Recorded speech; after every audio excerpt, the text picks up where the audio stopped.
Hello and welcome back to another episode of the Elite Coaching Blueprint podcast. On today's episode, we have Mr. Callum Walker, and we're going to be talking a little bit about why your clients aren't seeing results, what's holding them back from, being consistent with their nutrition, seeing weight loss or weight gain in whatever direction they want to go, and ultimately helping you as a coach get better results with your own clients, and what sort of tools, tips, implements you can put in place to actually make that happen a little bit more consistently, and looking at maybe some of those head scratcher moments you have with clients as well, and seeing how we can help solve those. Callum, welcome to the podcast. Do you want to just quickly drop a quick little intro about yourself, who you are, what you do, and your background for everyone to let them know? Yeah, well, thank you so much for having me on. Honestly, it is an honor. So, a little bit about me. So, I'm a performance nutritionist, and primarily I work with online coaches, other fitness professionals, really showing them how to grow their business by getting amazing results with their clients. Fundamentally, really, with the goal of stopping their clients dropping off, bringing in more and more referrals, and just building an unbelievable service. So, how did I kind of get into this? Well, I've been a performance nutritionist for just over 7 years now. So my background, I went to uni back in 2012 with the idea of like, right, I want to go to uni because I want to go and have a party for the next 3 years. And I remember my mum said to me, she's like, "Oh, you have to go and do a degree as well at the same time." So I was like, "Okay." So I was playing quite a high level of sport at the time, and I was like, "Right, I really enjoyed my PE A level. So how hard could a sports science degree be?"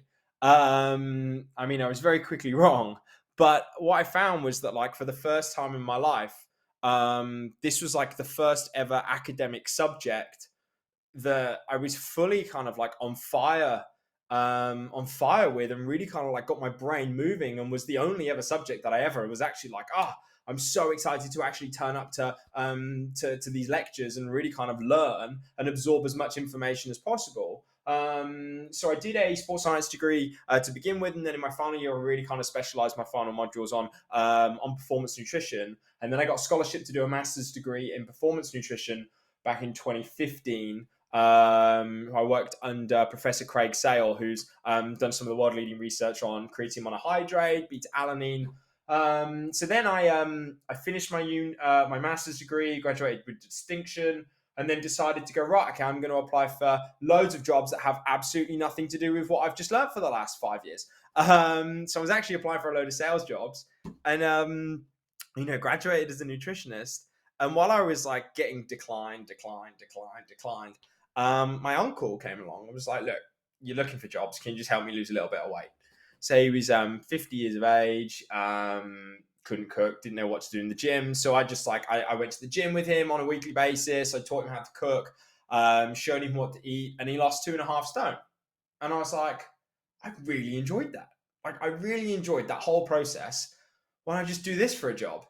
So I just set up my own consultancy business as a nutritionist, and as these sorts of things kind of like go, it started off with like my mum's friends, just helping them lose weight, but then naturally, as they started to get more and more results, they started recommending me, and my business started to grow, and I kind of like in my little community became known as a little bit of a specialist, as the go-to person to help people lose weight. But the thing was that like I specialized in performance nutrition and specifically working with athletes.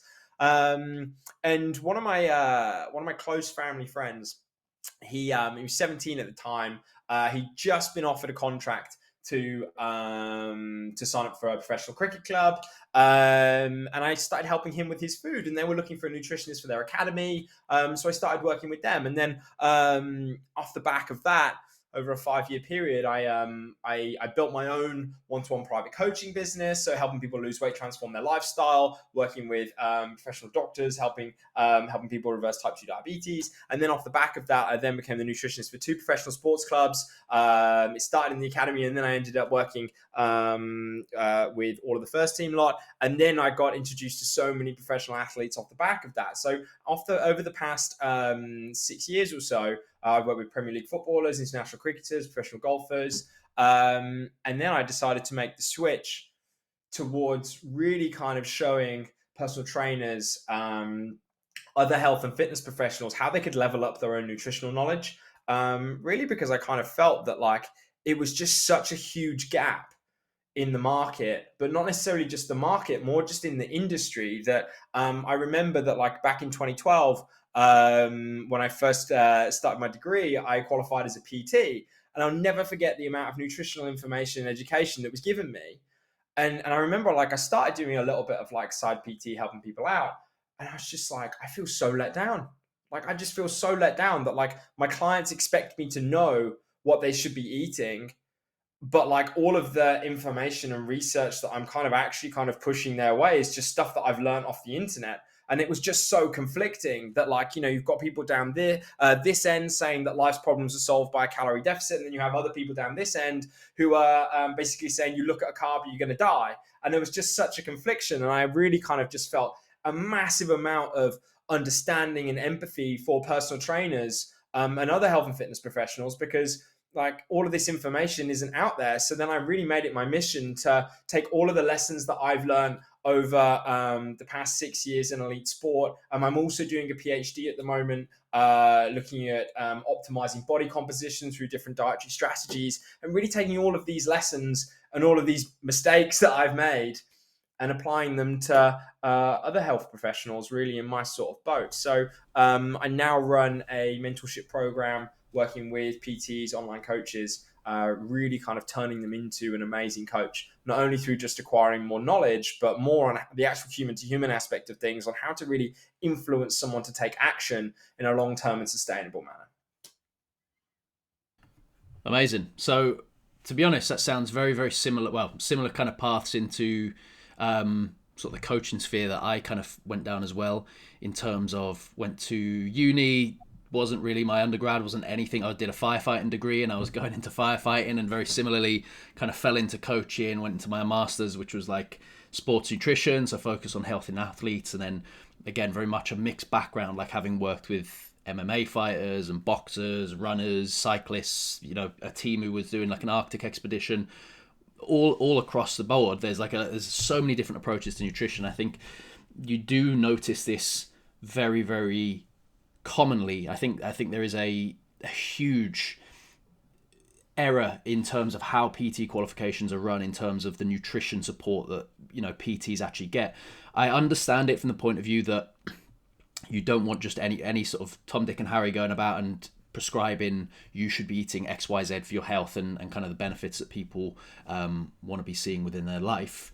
I can understand why it's not done, but I think the extent to which most PTs understand nutrition, you know, unless they do any kind of continual professional development and try and learn upon that beyond getting their qualification, is really, really piss poor.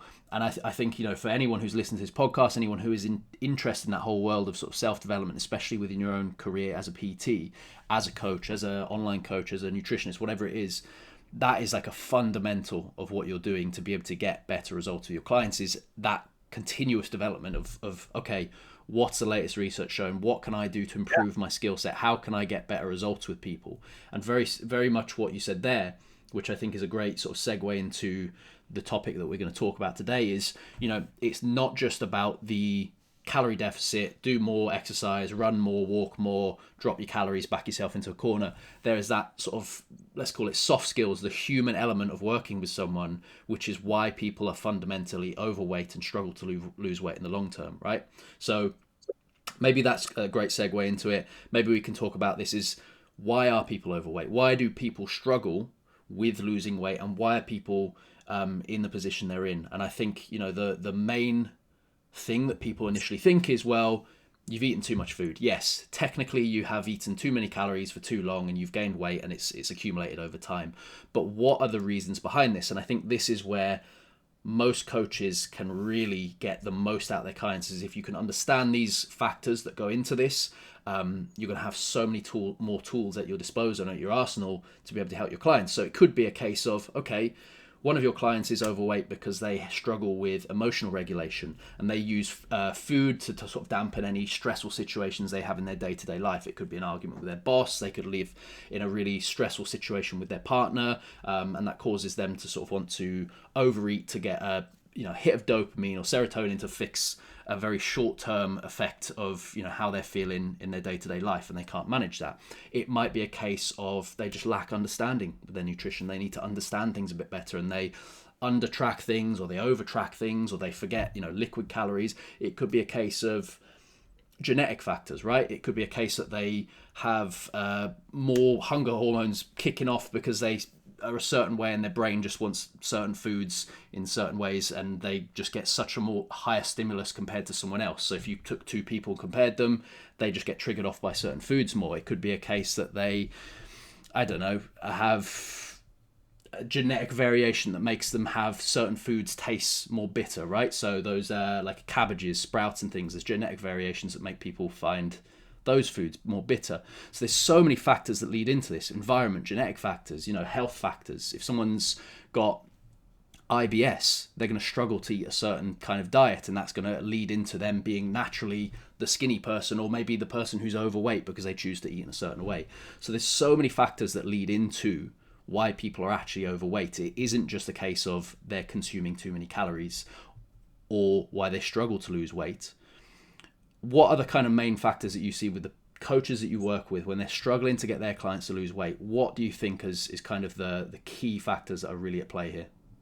Well, I think you hit the nail on the head with the majority of it. If you look at like the actual kind of synopsis of what you've spoken about there, is I find that it's treating the symptom as opposed to the cause. That it almost being that I think there's a great book which is a little bit controversial, but it's Jason Fung's book called The Obesity Code, where he like talks about really kind of treating like the symptom versus the cause. That like, yeah, okay, no one ever asks the question as to, okay, well, why is someone not in a calorie deficit? Like, why is someone struggling to actually exercise, for example? Why is their energy expenditure so low? Why is their food intake so high? And I kind of find that like most coaches just solely focus on the principle of the calorie deficit as opposed to ever asking the question, well, why does my client potentially struggle to actually get into what is a legitimate calorie deficit? Because again, you look at like most calorie intakes are estimated off the back of equations, as opposed to the legitimate actual energy expenditure that someone will be taking in. Will be expending. And then the same with, again, from an intake perspective, that like, again, the estimation of what someone might be potentially taking in off the back of like tracking through MyFitnessPal, the accuracy of that, again, isn't correct. And I just kind of find that like really, one of my primary sort of like, messages that I really put out to my coaches is that your goal should be to provide your clients with foods that satisfy their appetite, so that they end up creating a calorie deficit unintentionally because they're legitimately not hungry. If I kind of look at like with my own self, with my own food, part of the reason why I'm able to get success with my food is because, first of all, I genuinely like what I eat, but then that means that it's not difficult to actually eat and stay consistent with things. That like, first of all, it's enjoyable, it's exciting, I look forward to it, and I just wouldn't eat anything else. But then secondly, it satisfies and suppresses my appetite. So if someone's got like sugar cravings, for example, most coaches will just tackle the symptom of the sugar craving by going like, right, okay, let's just give you like something to give you that sweet hit from something else, as opposed to actually going, well, why is the body potentially craving that excess glucose? Like, why is someone actually like, so first of all, have they slept particularly well? Naturally, by not being by being in a sleep deprived state, someone's craving for sugar is going to be significantly heightened. So you can give them all of the substitutes that you like, but if you're not tackling that specific cause, then it's going to continue to occur. So I kind of feel that, like, in general, to summarize why are people overweight, I think there's a variety of things. But I think that for us, from a coaching perspective, I think that like the number one thing that we don't do is ask the question why, like, and consistently ask the question why and get to the root cause of things. So again, for example, I was talking to my my clients this morning regarding like social situations, for example, and it kind of being that I think that we can really forget that like fundamentally our clients kind of know what to do, that they can get everything that we tell them to do for free on the internet, but they're not coming to us for that. They're coming because they can't implement it. But more importantly, like, there's a difference between knowing what to do and doing what needs to be done. And I think the problem is that what we think that we need to do as coaches is just throw more information and more facts and tell them what to do. So you're going out on a social occasion, right? Okay, go for the lower calorie, go for the lower carb option or whatever. Like that's not necessarily going to help because they know what to do, but they can't do it. So if someone's constantly going off track, for example, regarding like social situations, the problem is if we look at like problems, they come on two like key like levels. And the minute that you can see yourself as a coach, as a problem solver, the clearer this whole game becomes. Because every single strategy that you're putting in place, every little bit of coaching is a solution to a problem. So actually what we need to do is, first of all, as opposed to just throw a load of solutions at someone, we actually need to understand the problem on a deeper level. So if they're struggling to stay on track with things because they're going out on social occasions, what most people coaches will do is just tackle the problem on a surface level. So the surface problem is can't stay on track while on social occasions. So then that means that the solution to the surface problem is go for the lower calorie, go for the lower carb option, whichever sort of camp that you're in that sense. Whereas actually what we need to do is go, well, okay, why do you actually struggle to stay on track with things when it comes to social occasions? Then your client, if you've got that relationship, comes out and says, well, I'm going to be honest that like, I kind of don't really want to be, the outcast. I don't want to be the fun sponge and the fun vacuum who sat there eating a salad while everyone else is having the cocky teas and enjoying themselves. And I kind of don't really want to, one, take the fun out of the equation, but also I don't want to be that person that everyone looks at and is almost like being judged for, oh, there he is again, on a diet. So if that's the real deeper problem, how is telling someone just lower your calories and change up your options going to help? It's not. So actually tackling the surface problem, the deeper problem requires a different solution. So for us as coaches, I think that the thing that we need to consistently push towards is constantly trying to understand the root cause of all of these things. Like the root cause of every single time if someone's struggling to take an action, if someone's not getting a result, asking why. Actually asking why and doing some digging. And I find that like one of the easiest things that you can do to really level up your results with someone is actually see it through a different frame of, instead of working for your client, work with them and actually work with them and find out and actually kind of do this as a pairing. The more information your client can give you, the more you've got to play with and the easier this game becomes because you then will uncover the specific solution the more and more you actually go digging. Does that make sense? It makes a lot of sense, and I completely agree. I think the issue is that when you just take the approach of, oh, you haven't lost weight in 2 weeks, right? We need to drop calories, add cardio, add steps, whatever it is. The issue that you face there is that you are just papering over the real issue. So the issue, like you said, could be that they don't want to feel like the outcast when they go out on a social occasion. They feel like maybe that even when they're out and they say that they're on a diet, maybe they feel embarrassed because they don't want to be like, oh, I'm on a diet and let people know that. It could be, like we said before, like emotional regulation things, and they're struggling with that. So actually, if you could help them solve their ability to manage emotions and manage their response to situations, that could be so much easier. And I know as coaches we only have a limited scope in terms of what we can do, but recommending someone uses something like a journal can be like an amazing way just to kind of at least start that process off and help people be a little bit more self-aware in those things. So like you said, if you can almost become, I always try and say, like, almost like Sherlock Holmes, try and work out what's actually going on at the deeper level that's contributing to this person not being able to adhere. So it doesn't even have to be these kind of deeper reasons. So it could be as simple as, maybe it is something that is, I say as simple as, this is more complex. It could be as simple as, in the sense that it's only one factor, and that factor is their ability to manage their emotions, and they get stressed out and they overeat to compensate, right? But it could also be a factor that they have that issue in place because they were bullied when they were 10, and it's just something that's carried on through their whole life, right? So that's a factor that's very deep set, and you don't have as many tools as a coach, a PT, a nutritionist to be able to deal with those things. You can kind of obviously help with them a bit, but those are sort of deeper factors, and I think in those scenarios sometimes referring out is always a good approach to take. But in other scenarios, it could be as simple as something like not having a clear goal, right? So I have quite a decent understanding of nutrition and have done it for a very long time. But the last cut I've done to try and lose some body fat has been the most difficult one I've ever done. And I've struggled to actually drop body weight. Now, why has that been? If I kind of really break down the factors, I haven't been kind of like dealing with stress and overeating and stuff, which is maybe sometimes a factor for me. I know when I'm stressed out, I tend to turn to food as a response. It hasn't been because of maybe just eating poor food choices and doing things. I've done enough cuts and bulks and gaining weight and losing weight in my time to know what works for me now.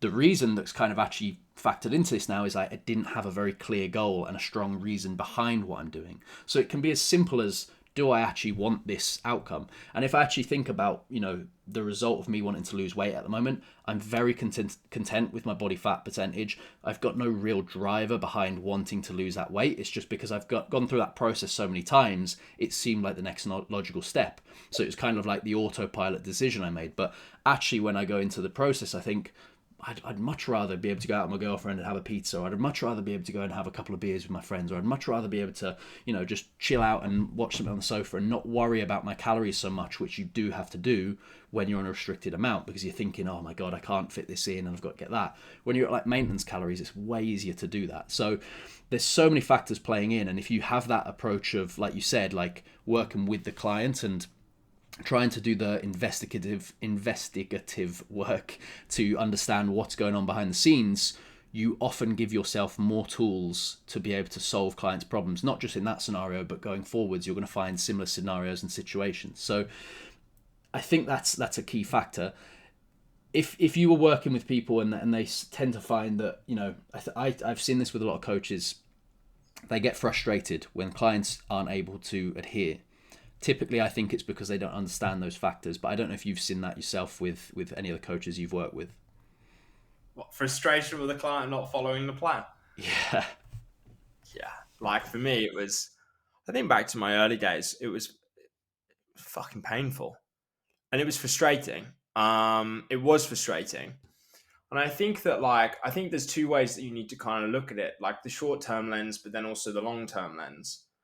I think that the short term, you need to have the strategies in place to ensure that you can optimize adherence. So really, really kind of digging deep on understanding your ability to actually influence someone. Not only will that help you from a coaching perspective, but from a sales perspective and from a marketing point of view, that I'm a big believer that coaching and selling are the same thing. That you're constantly effectively, just like when you're coaching, you're constantly selling an idea to someone. If you look at what sales actually is, you're effectively influencing someone to take an action to solve a problem. Well, isn't that coaching? That I'm influencing someone to actually take an action in order to solve a problem. It's the same thing. So the more and more I've kind of learned how to sell and understand human behavior and human influence, that has certainly helped. But then again, most of the time you're not tackling the cause, you're tackling the symptom, which is who is it that you actually want to work with. So that fundamentally, if I kind of look at the type of individual that I want to work with, I'm super, super clear on that. And because almost that I found that I got asked this question once, who was the hardest type of client that you ever had to work with? And the one that caused you the most frustration? And it was menopausal women. Now, it's not because there was anything to do with menopausal women. It was more the fact that I couldn't relate to them because I'd never been a menopausal woman. And I think it's understanding that in order to really kind of build that relationship with your client, it's understanding what it is that they actually really kind of want from you, which is to feel understood. So for me, it was very challenging to be able to fully understand exactly what a menopausal woman was going through when I'm a 23, 24-year-old male. So my point is almost looking at it by going, if you are having a real issue with clients not adhering, I'd really be looking deep at who is it that you're actually working with. Because I find that almost I'm a massive superhero fan, huge superhero fan. I'm sure you probably can see it. I don't know if you can see this on here, but I've got a Batman painting behind me, a Spider-Man one. I'm a huge Spider-Man fan. And do you know who I don't like? I don't like Superman. Do you know why I don't like Superman? Because he's too perfect. He's too perfect, and I can't relate to him. It's just crap. It's just crap. I can't relate to him. Whereas when it comes to Spider-Man, why do I really like Spider-Man? Because he's a bit of a fuck up. Like he messes up, he creates loads of challenges, he's constantly doubting himself, he's going through all of these issues, yet still manages to do extraordinary things. Now, my point is that I can see myself so much more in what Spider-Man represents versus what Superman represents. And I kind of feel that, like, when it comes to almost like fully buying into someone or getting someone to fully buy into you, if you look through your A graders, like you look at your top clients, your A graders, there's a reason why you get so excited to work with them. There's a reason why they follow every single step that you tell them to do, because they can probably see a portion of themselves in you. They can see a portion of themselves in you. And there's a reason why you love working with them, because you can probably see a portion of yourself in them. So you probably show up so much more to them. But more importantly, you can understand them because they've probably gone through the same sort of challenges and difficulties that you've gone through. Now, I'm talking about this as more of a long-term solution, that I really do believe that the key to a successful coaching business is mapping it around who is it that you actually want to work with. Who's it you want to work with? And I think that we can be very, very quick to forget that it is a choice. It is a choice. And I never made that choice when I first started my business up. I was just like, I'm just going to work with anyone who can pay me, which I think is a very, very important like step to go through and stage to go through when it comes to your coaching business. Like, you have to go through that phase, because like you've got to figure out what you're good at, what you're not good at, who you like working with, who you don't like working with. You also got to go through that like evolution as a coach and grow. And I wrote this down earlier, that I look at most of the stuff that I actually learned from a nutritional point of view was after uni. It's quite interesting that, like, you know, I did a master's degree in performance nutrition, and it's kind of that like most of the stuff that I kind of push now is the complete opposite to everything that I learned academically, which is quite interesting. But my point is almost that there's this sort of like this continuous like development that you have to go through. But I think that it can be so easy to forget that we can choose who it is we want to work with. And like kind of getting that up from the start is vital, because if you can then build a client base of other individuals on the same sort of journey, the beauty is that you create probably the most powerful thing from an adherence perspective, which is a community. Because then they're not just being coached by you, they've also got the support of other individuals who are in the same sort of boat, who are in the same boat, on the same journey, experiencing the same problems. Now, you have some people who are further on in that journey than others, but like that's the beauty of it. Because then, like, if I think about my program, like I think my program is amazing that I have, but it's nothing to do with me. It's because I've got an amazing community of coaches. And the best bit of feedback that I ever got was when one of my coaches came onto my call and was like, oh my God, it's so nice to see I'm not the only person experiencing this problem. And it's kind of that, like, I actually kind of look at from an adherence point of view, there's also that accountability to the group that way, and that accountability to the pack, that the pack's moving this way. And I kind of don't want to also be the one that's left behind. But then also you're sharing that journey with other people, and you're not alone. And more importantly, you're constantly feeling understood. So I kind of feel that, like, if there was a number one tip that I could really, really kind of push to someone when it comes to like a coach trying to level up their client adherence, it's focusing on how can I make sure my client feels understood as much as possible. Now, I'm not saying that you immediately have to like change your niche and go, oh my God, I've got to start working with someone who's like me 5 years ago straight away. Like, no, but definitely spend some time considering that, and actually, like, on the back burner, start thinking about who that person is, what this program is actually going to stand for. Because also then we're looking at it from a retention perspective. You get to a point where it's like, my clients are never going to leave because they can't leave, because they can't get this service and they can't get this result from anyone else, because there isn't a group in a community like this. And I think the point that I'm trying to kind of make within this is going like, right, okay, how can you fully understand someone if you've never fully been in their shoes? And your clients can kind of pick up on that, because also otherwise, from a coaching point of view, you're really kind of relying on your memory, and you're really kind of relying on like facts that you've just kind of learned from research papers. Whereas I think about the best bits of dietary advice I've ever actually given have come from my own experience. It's the practical stuff that they need. So, like, for example, if I had a client who I put on a ketogenic diet, for example, and they call me up and they're like, Cal, I'm at a service station, I'm starving, I'm on a ketogenic diet at the moment, and I need a snack, what can I have? Now, if I've never been on a ketogenic diet and I've never been in that position where I'm starving and I'm looking for a snack while I'm on the run, how can I possibly expect myself to be able to actually advise that client on what to do in that sort of situation? And this is where a lot of self-doubt and imposter syndrome can potentially creep in as a coach, because you're kind of just regurgitating someone else's information versus actually taking loads of different information from loads of different sources applying it on yourself, going through that real world experience, understanding the practical challenges and difficulties that are associated with that, and then putting that onto your clients. And then your clients pick up on, this guy knows what he's on about. And you do know what you're on about because you're speaking from experience as opposed to memory. Does that make sense? Yeah, it makes a lot of sense. It's the reason why really you have to kind of walk the walk of what you want to take people through. So it's like if you go into coach and you want to coach people to like a stage prep or photo shoot prep, or you want to take them to become, lift double their body weight or whatever it is, like a deadlift, like whatever the goal is, you best have gone through that yourself, because otherwise you don't have the inherent understanding of what it's like. It's also another reason why, okay, As well. yeah, well, they can't trust you, but also it's like there's the nuance to the things you do. So one of the clients on the program at the moment works with offshore workers, right? He said something to me the other day about training, which I was like, I've never even considered that in my life. He was talking about how on the vessels, when they're on the ship, they have gyms on them. Well, what did boats do in the water? They rock side to side. He says a lot of the work you have to do, if you're doing like unilateral stuff, you can't do like purely unilateral stuff without supports, because you're going to fall over and tip over, and then you can't engage muscles properly. And I was like, I've never even thought about that. Spoke to someone who works with NHS staff and nurses, and he said that a really unique problem they have. Number one is they're surrounded by a lot of people who, despite being in the health industry, have a very low understanding of like basic nutrition. But number two is they are then in like lots of groups that are like Weight Watchers and Slimming World in groups inside the hospital. So they're surrounded in an environment where they have this kind of influence from other people all trying to do stuff. And similar to what we were saying before about not wanting to be like maybe the black sheep and stand out, they don't want to go against the crowd. If everyone else is saying, oh, you have to do Slimming World to lose weight, and you go in your own way, it can stand out.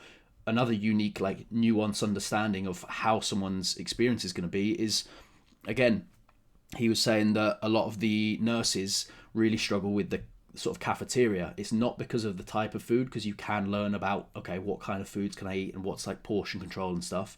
But he said that you go into the cafeteria, and as a nurse, the cafe staff will give you extra large servings of everything, because they think, oh, she's a nurse, she's been working really, really hard, she's like been on her feet all day, here's a bigger serving of the chips and all this and that.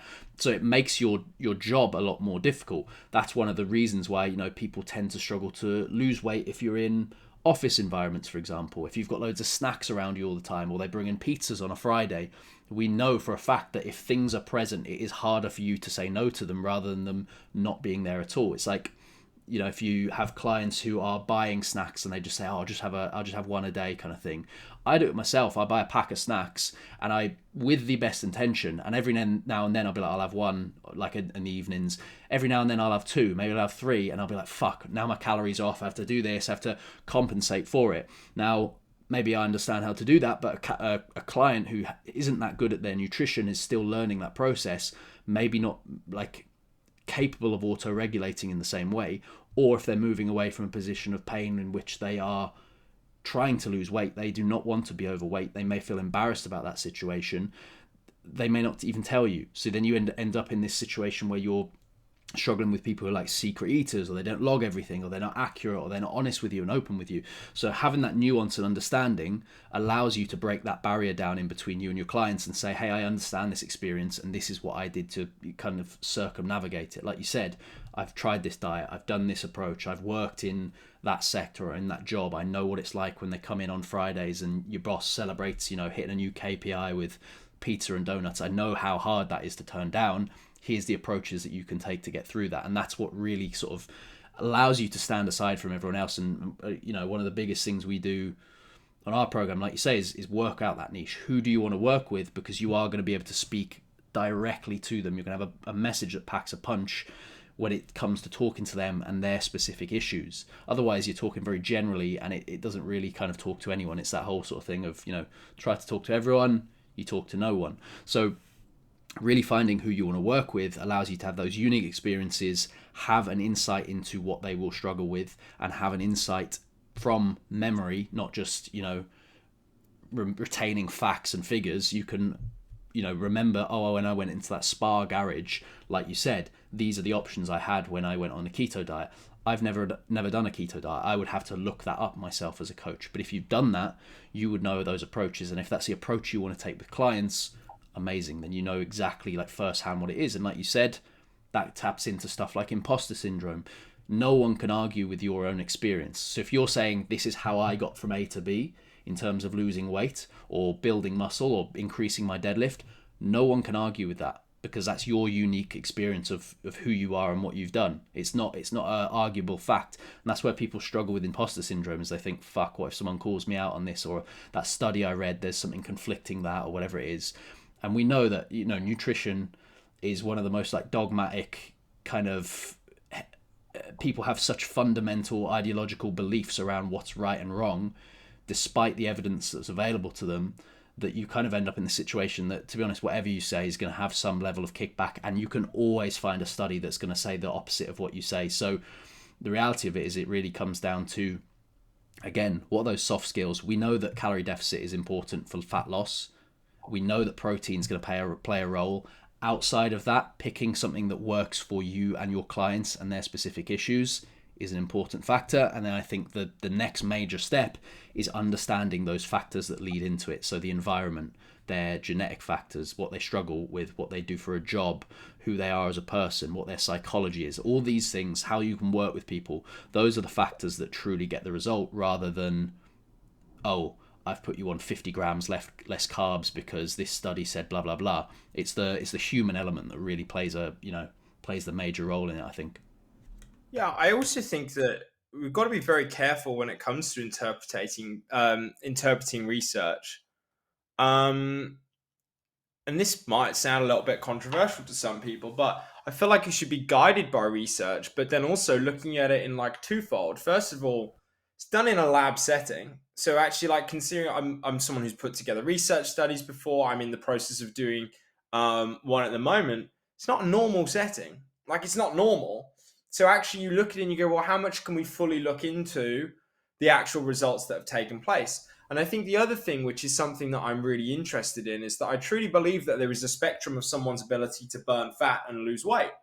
And if you look at, like, you'll have some people down this end of the spectrum who you can just literally just stick them on a calorie deficit, give them a protein target, and they'll lose a ton of weight. You'll have others, you give them that approach, and you'll find that their ability to lose weight will be significantly lower than these guys. And I think that the problem is that if you look at like a research study, the results are reported as an average. There's an average. So like, there's this massive like debate, which I think I'm just bored of, in all honesty, of like, low carb versus calories in, calories out, low fat. Like, when calories are equated, there's no difference. I'm like, how can you possibly say that? Because let's say you've got a study of 100 people. And let's say that like on average, it comes out that there's no difference between the two groups. Well, the thing is that result is presented as on average. So that's just an average of the results that people actually got. Whereas you might find that 20% of people actually did better on a low-fat diet. But you also might find that 20% of people did better on a low-carb diet. But like, the problem is that the results are just presented as an average, and therefore people then go, no difference between the two. Whereas like, you can't say that. People get lost as an anomaly. And I kind of feel that like it's kind of got to the point where I do feel the industry's got a little bit pig-headed, where it's just like there is just a one-size-fits-all approach. But they go, oh no, there is no one-size-fits-all approach. But it's just like, but you are just kind of pumping out that like, right, just go in a calorie deficit, here's a protein target, you'll lose a shit ton of weight. So I do kind of feel that from an adherence point of view as well, that like sometimes clients aren't adhering. It's like, I tell you a story that like, I went to one of my A graders. This was years ago, and his name was Ewan, and he followed everything I told him to do. He would just do, no question, and he got an amazing result. He lost 6.5 stones, type 2 diabetes reversed. I said to him, I'm really kind of frustrated at the moment, because like half of my clients just don't follow my plans, and I'm like, but with you, every time I tell you to do something, you just do it, no question. Why? And he goes, well, he used to call me boss. He'd be like, well, no disrespect, boss, but every single time you tell me to do something, it works and I get a result. So I'm going to keep doing it. So then I went to my other clients and I was just like, look, why aren't you following my plan? Because it's getting really frustrating. They said, well, I'm going to be honest. Like, when I kind of action these things, it's not really kind of working for me. And this is where for me, when I first came out of university, it was very much pushed that, especially from a weight loss point of view, all you need to do is just give your clients a calorie target and a protein goal to preserve lean muscle tissue and suppress their appetite, yet they were still fucking hungry. And they'll lose a ton of weight. So I did that. I did what was told, but like their ability to lose weight was so much slower than Ewan's, for example. And they came to me and said, well, the thing is that like when I just action these sorts of things, I don't actually get much of a result. So then that kind of like sparked in my mind. I'm like, well, if I hired a business coach and every single time I did what they told me to do, I never made money, well, why would I continue to do what they told me to do? So I kind of feel that sometimes as well, like we never actually question, well, maybe the plan that I'm putting together might be wrong. Maybe that like actually I need a different approach for this individual because they are wired physiologically different. And I think that my problem is that like it is so abundantly clear that we are all physiologically different because we look completely different. We operate completely different in general, yet we operate from this place of saying there's no one size fits all approach, but that's all that's pumped out. I think people forget that because it's not apparent from the outside. Do you know what I mean? Like it's like if you look at two different people, it's very visually, you can tell that there's a different. One guy could just be absolutely massive and stacked and jacked. Like another guy can be like a noodle. Do you know what I mean? Like there's huge differences that you can very visually see, but it's hard to understand that that's very likely or that is happening on the inside as well. So it's like it's there's a resistance I think people have to that, and I think from what you said there, I mean, it's what really plays the major factor is most coaches will have a bias towards an approach based off of what they've done and what has worked for them, but it doesn't necessarily mean that it's going to work for someone else. I say to every single one of our clients, whether it's training, nutrition, whether it's what they do on their business or whether they do it like whatever it is, right?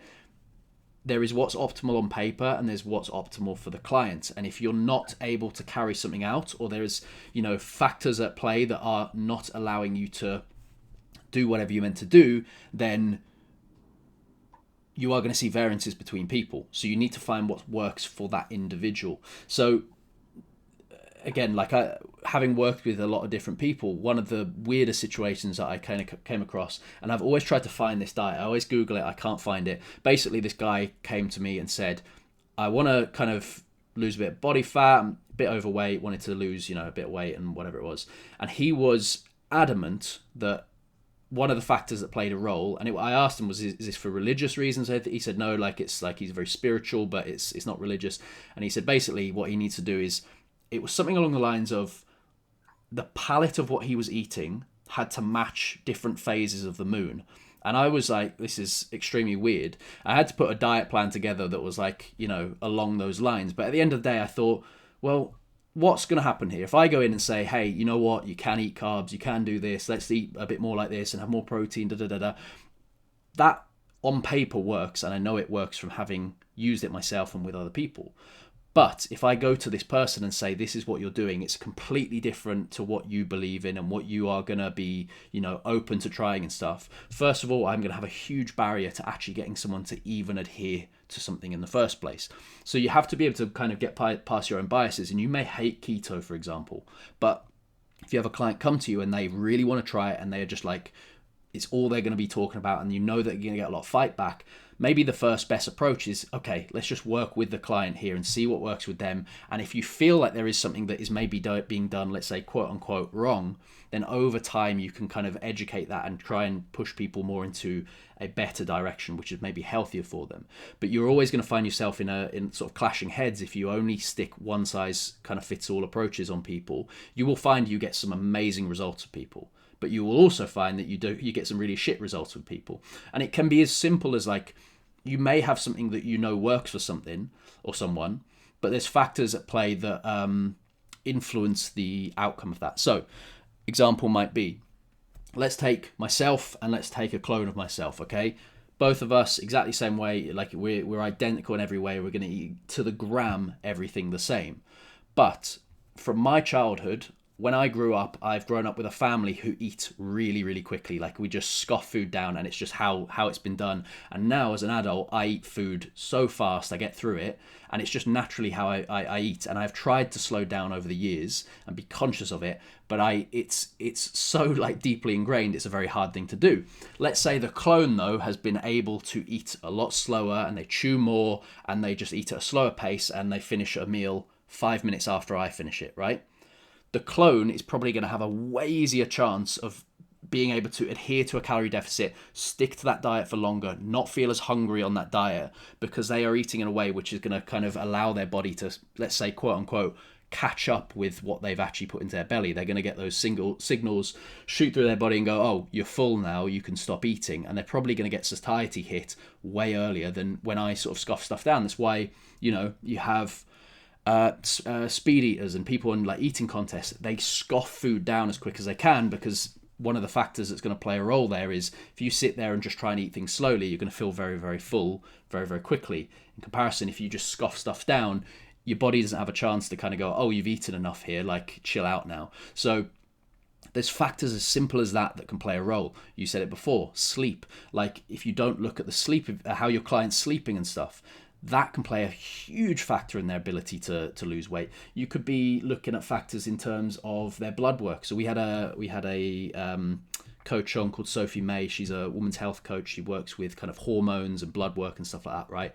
And sort of repairing female menstrual cycles. Okay, so a huge factor in play there is, again, you could have two people who look on the surface, on paper, identical, but their blood works are playing very different roles. And a big thing we spoke about there was a lot of the time the expression of maybe like hormones, and it could be in men testosterone, more in women it could be estrogen, progesterone, whatever it is, right, is more a outcome of the factors that are at hand rather than the issue at hand. So if you've got low testosterone, a lot of the time it isn't because testosterone is the issue, it's the other factors leading into it that are playing a role in that. So you might have something that's really under the hood factoring into someone's ability to actually maintain adherence to a diet, and it could be as simple as they eat too quickly, or it could be more in depth in terms of they have blood work that needs like looking at and sort of balancing out, and their body's crying out for certain nutrients or vitamins or minerals, whatever it is, to sort of balance that out. And that has a cascading effect to this person can't adhere to their diet as well as someone else. And it's like a concoction of different factors like that really, I think, are the key things that you need to do as a coach to find out, okay, cool, this person's really struggling with their diet. Why is this? Okay, cool. We found out that actually they were eating really quick. Like you just asked that question. How do you eat your meals? Like what do you typically do? Oh, well, you know what? Usually I'll go upstairs, I'll pick something on YouTube, I'll sit down, I kind of scoff it in between kind of, work blocks, and then I get on with my day. Well, now you found something out about that client who has got a little bit of an unhealthy habit in terms of how they consume their food. Is this how you eat all your meals? Yeah, usually I eat, dinner in front of the TV with Netflix, and breakfast is usually on the run. Now you've got a better picture of what's this client doing in terms of their eating habits. Okay, cool. Why are they on the run? You mentioned you're rushing out the house in the morning. Yeah, usually I get out of bed late because I'm really tired and I'm just like I haven't slept well. Oh, hang on a second, right, what's their sleep patterns like? And you start unfolding this picture that actually is the root cause of why is this person not adhering to this diet, rather than just, oh, they're being lazy, they're not trying, they don't want it like enough. Those are the things that most people turn to, but it's actually these key factors that are leading into it which really make the big difference. 100%. And I think that if you I think that the best sort of place that I've kind of written it down here, that in general as a coach you can operate from, is a place of humility. Because I find that it's that classic sort of like Dunning-Kruger effect of almost like someone thinking, oh, I've completed it, like early doors and I know exactly what it is. But then as soon as you actually kind of go further into something, you then realize like, shit, there is so much stuff that I don't actually know. So that again, kind of coming from a place of multiple sort of places of one regarding your own sort of strategies that you're putting in place, coming from a place of humility to actually understand a wide variety of different approaches, because the more the more approaches that you can actually have in your toolbox, the more tools that you've got, and the more people that you're actually able to help. But what most people, and what specifically coaches don't do, is they just stick to their sort of like bias. Like whether that individual has a bias towards a ketogenic diet, whether that person has a bias towards just solely being protective over it's just about a calorie deficit or whatever. I kind of don't care between the two. I'm more like, right, I just want to understand every single approach at the deepest level that I possibly can. And then again, the same with like a client. You're being like, right, I need to operate from a place of humility and go, well, I clearly haven't got all, have I got all of the facts here? Have I got all of the facts here? I clearly don't. And if you can consistently operate from that place of humility, just so many more doors will open up for you. Whether that's like doors from your ability to provide someone with a result regarding the quality of strategies you can put in place, or just from a place of your ability to actually connect with someone and influence someone in that sense. That place of humility and humbleness, like it's the number one quality that I try to focus on with myself, to be as open-minded as I possibly can and always try and see it from so many different perspectives, that like I find that the difference between an average coach, a good coach, an amazing coach really comes from like, the lens through which you can see things. That like most coaches will legitimately just operate from one place of it being like, right, this is my strategy, this is how I work with people. As opposed to it's the same of like, the manager of a football club. Like Jurgen Klopp's not going to treat Darwin Núñez the same way as he treats Jordan Henderson. They both have two completely different roles in the side, but they're also two completely different individuals with different personalities. Then you look at like what personalized nutrition is, in my opinion. In order to understand what personalized nutrition is, I think you actually need to understand what personalized nutrition isn't. It's not tailored macros that I actually got off a free macro calculator online and I've put together in a way that's personalized for you because I stuck your name on a PDF that I purchased off someone. It's actually putting the personal into it. And the same comes with your approach. It's that like, and it kind of really pisses me off that I see, it's like I saw a coach once. He put on social media, he was like, the only way for you to lose weight is to track your calories on MyFitnessPal. The only way for you to get in shape is to track your calories and track your food on MyFitnessPal. And I was like, well, for one, I've never tracked my calories on MyFitnessPal, and I'm not overweight. And secondly, I've worked with clients who haven't done that before. And I had a conversation with them, and I said, like, look, not calling you out here. I'm not one of those sorts of people. I just want to understand your point of view. He's like, oh, no, just for my niche, I only want to work with people who want to track with MyFitnessPal. I was like, would you not be interested in learning a different approach to work with people who don't want to do that? He was like, no, that's not what I want to do. And I was just like, well, like for certain types of people, tracking with MyFitnessPal, tracking your food could be an incredibly useful tool. But that needs to be centered around the personality of the individual that you're dealing with. Because if you're working with, let's say you're working with an accountant, someone who's incredibly data driven, someone who deals with numbers on a daily basis, using MyFitnessPal is perfect for them. Perfect. But you come to someone like me with ADHD and the attention span of a gnat, like the longest I've been able to track is lunch. Like it's one more thing that I have to deal with. And I don't want that approach because that doesn't fit in with my psyche. And I've tried. I really have tried. And that's not the way in which I get success with things. So I think my point is almost like if you look at what personalized nutrition is, or even personal training, it's putting the person in it. So how can you actually put the person in personalized nutrition if you don't understand the person? I spoke to a coach once and he said, and he didn't even know one of his clients' names. It's like, how can you not know your client's name? And I kind of feel that like, really, I think that, we can talk about optimal nutritional strategies until the cows come home. But I think really, if there's one thing that someone listening to this can really focus on, is understanding the person I'm working with. Because the more and more I can understand that person, the more information I've got to play with. And then I need to tinker it and tailor it to them. But then I also need to put my foot down when they're driving the bus a little bit too much. And they're almost like taking control of things. So I think it's striking that fine balance between, yes, working with your clients, but then remembering that you're the driver of the bus. That like if you're coming into my program, it is my bus. I'm the driver. I will make the journey as pleasant as possible for you. I will make sure that this seat is perfectly crafted to your ass and it's perfect for you. But it's my bus. So I think that we can potentially maybe then get sucked into sometimes by operating too much from a place of I'm just going to work with you. From then the client is kind of in the driving seat. And I think we also need to remember that we are the expert in that situation. We are the expert in that situation, and they have come to us. I'm the driver of the bus, and my goal is to make sure that I'm taking them to where they want to get to in the most pleasurable way as possible. But never forget that you're the bus driver. You know what I mean? Yeah, I massively agree with that. I think this is a big issue where a lot of coaches will find themselves go, right, I need to, and this is kind of the evolution, I suppose, where they go from I need to learn more from just my PT qualification because the nutrition, standard there is pretty piss poor. How can I get better at this? Right, cool. I'm gonna start learning this. Maybe I do a course. Maybe I start working with people. I read some psychology books to understand people better and how they work and how to relate to people better. And you end up going down this road and you start going, oh, I need to I need to give them more kind of agency to be able to control what they're doing. But what happens invariably then is that the pendulum swings too far the other way and the client starts taking over.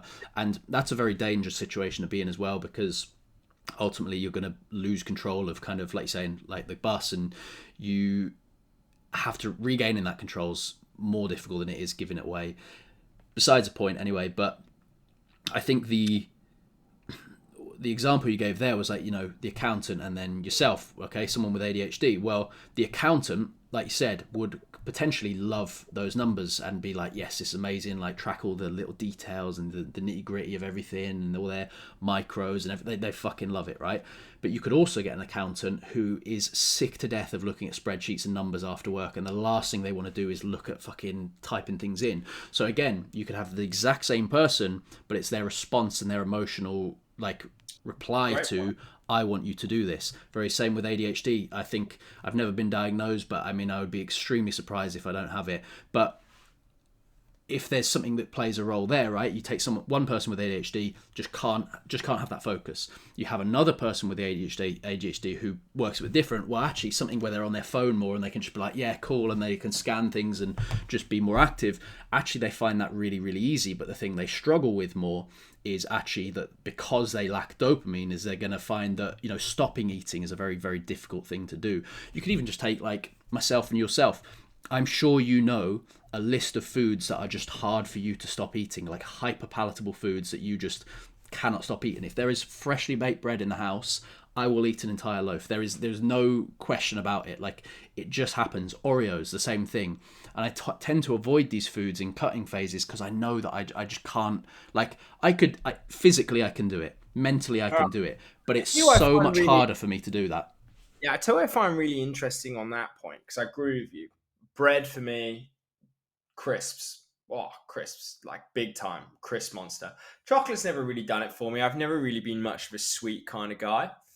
But I tell you what's interesting, and this is where I am quite fascinated regarding like ketogenic diets, regarding gut health, and specifically with like, kind of how the microbiome interacts with the brain. Because like I find so I've tried a ketogenic diet various amounts of times. Like I'm pretty low carb in general anyway because it's just kind of what works for me. But I remember I went through a good phase where I was ketogenic for quite some time. And what was interesting was that like I'd go into a shop and I just wouldn't see the bread. Like I wouldn't even see it. I wouldn't like see the crisps. I wouldn't see the chocolate. It was literally like I'd go into the shop, get what I need, and kind of get out, just from like a subconscious level. But then what was kind of interesting was that I then I went to Asia. I was in Indonesia for about how long was it? About a month. I was eating loads of rice, loads of noodles, all that sort of stuff. Had a great time, and I was like addicted to like Oreos while I was out there. But what was interesting was that like bearing in mind I'm talking about food all day, I never get hungry at all. So I could fast for a whole day easily, because that appetite just isn't there. And I find that that's one of the benefits when you're in a ketogenic state. That like, so I kind of like intermittent fasting and ketogenic diet goes really, really hard, like in hand, because like you just don't get hungry at all, and like and you kind of don't think about food. And my point was that like I've gone from a place where like I could literally fast all day quite easily. Like I remember I got to 7 o'clock. I looked in the mirror and I was like, shit, I haven't eaten yet. And I just genuinely had forgotten, which was really quite spooky. To a point that I then got when I was in Indonesia. Like, first of all, I started to see the crisps, the chocolate, the noodles, the rice, all these sorts of things, and my behavior towards the food changed. Yeah, okay, because I was on holiday, that would definitely have had an impact, but more that the appetite, the specific like appetite and the cravings for these types of foods was significantly heightened. That like again, like I kind of mentioned um that like I can easily go a whole day when I'm low carb, when I'm ketogenic without eating. But then I started to plan my day around when I was going to eat. Like, when we'd come go, we're going to stop off here and we're going to have lunch. Then we're going to have a snack. And I kind of like go down the opposite of it. And I find that like, again, looking at almost like the root cause of these things, almost like being that like, right, that when I'm kind of in a low carb ketogenic state, it never even occurs to my mind. It's like right now, like I've got, so when it's kind of like the principle of if it's not there, you can't eat it. I completely agree with you on that. But like I've got 3 big bags of Doritos in my house that have been down there for the past 2 months. And I've been ketogenic for the past 2 months. Yet the desire to actually want to eat them isn't there. Whereas like kind of if I had some carbohydrate, like, kind of consistently, like significantly higher, that urge and that desire to eat is there. And that's just kind of an observation that I found myself. It's definitely, I've seen the exact same thing. Like, I've made some notes there as you're talking because there was like so many things to spread off of. Number one was about the kind of when you walk into a supermarket, a shop, right? So look at this from a coach looking at this from a client's point of view. I know when I walk into a shop, and I noticed this the other day, I don't know why I noticed it, but I kind of noticed that when I go up to, for example, I was going to get some mozzarella, immediately there wasn't any thought. It was, where's the light mozzarella? When I was getting Greek yogurt, where's the 0% fat Greek yogurt? When I'm getting meat, there's thighs, there's breast. Where's the breast? And I've learned a behavior of where's the lower calorie option in terms of what I'm doing. Now, rightly or wrongly, whether you're talking about health in general, there is obviously going to be implications within that. Luckily enough, I understand my diet well enough to go, well, I need more fats in here in other areas and stuff, and I can manage that, right? But the point of what I'm trying to make there is more, I have an inherent subconscious ability to walk into somewhere and go, there's the lowest calorie option, and pick it up with almost no thought. You think about it from your client's point of view, a lot of coaches almost project themselves onto a client, and you walk into a supermarket, you find it super easy to go right and grab that chicken breast, quick, in and out. A client cannot do that. Even if they're buying a meal deal, I know I can go to that Tesco and I can pick up a meal deal which is going to give me 70 grams of protein for, sub 800 calories pretty much, or like 900. I can't remember what it is exactly, but it's pretty. If I need to get a meal deal and get protein in, it's easy for me to go and do that very quickly because I know I need something with some protein in, so I'll probably go with the chicken one or something like that, like a sandwich. I know there's a protein bar which has got 15 grams, and I know there's a protein drink that's got 20 grams. So it's easy for me to be able to do that, and I auto-regulate that very easily. So when you're working with clients, you have to be, like you say, compassionate and understanding that they don't have this skill set that you have. And even if you teach it, it is not inbuilt. That is something that I've honed in just from years of being aware of my diet and having an education in my diet. So for coaches looking at that, you have to understand that your clients just do not, at a fundamental level, do not have the same ability to manage even the small decisions of, when I walk into a supermarket, I need a lower calorie option here, or I need a higher protein option, or I need a higher fat or higher carb option here. What do I go with? That was point number one. I thought that was very interesting. I'm not sure why that is. I think it's just through habit, and over time it's inbuilt.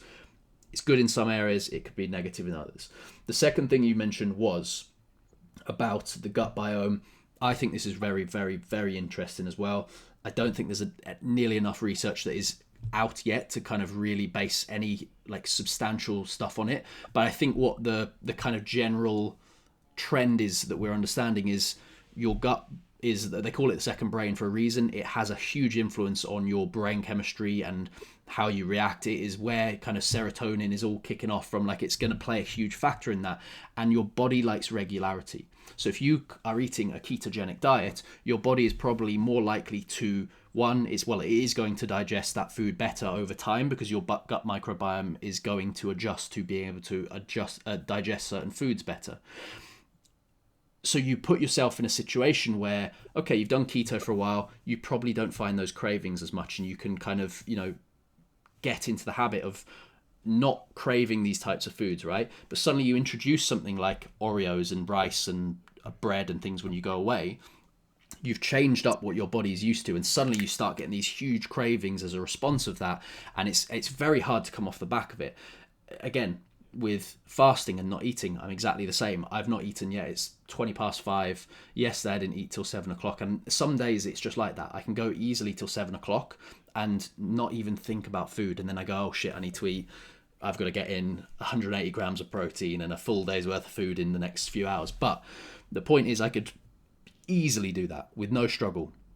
There's going to be someone else who is going to fucking struggle to get past 11 o'clock because they're just either not used to it, or it's just how their body's set up, and they're going to be hungry from the minute they get out of bed. I'm usually not hungry. So there's no differences between people. But I think something that we can really look at here, which is something that everyone faces. Everyone has this exact same struggle across the board, no matter where you're from, what your background is that everyone is facing the fact that there is a food industry which is kind of almost set up against you. It is in a marketing, a food's kind of marketing ability to be the most hyper palatable, best concoction of chemicals and fats and sugars and salts and carbs and proteins to make you want to eat more and more and more of it. That's how these companies make money. And it is also, there's a science, like there's literal science behind, texture combinations of foods, palatability of foods. And there are foods that are more hyperpalatable than others. I'm sure we've all been in that situation where you go, I'll have a little bit of chocolate, and you have some chocolate, and then the next thing you want is some crisps to balance it out, because you've had too much of the sweet and you've got like kind of palate fatigue in some senses, and now you go, right, I want something salty to balance it out. Or you've been in that situation where, we all know that you've got a separate stomach for desserts and sweets after you've had a big main meal. The reason for that isn't because you're maybe as full as you are, but again, it could be palate fatigue, or your body is just it's literally like a case of your body is, quote unquote, tired of eating a certain type of food, and suddenly you bring in something sweet that's like a really big hit of chemicals and dopamine, and you're just like, oh, hang on, I've got a little bit of room for that. Like, you can fit these foods in.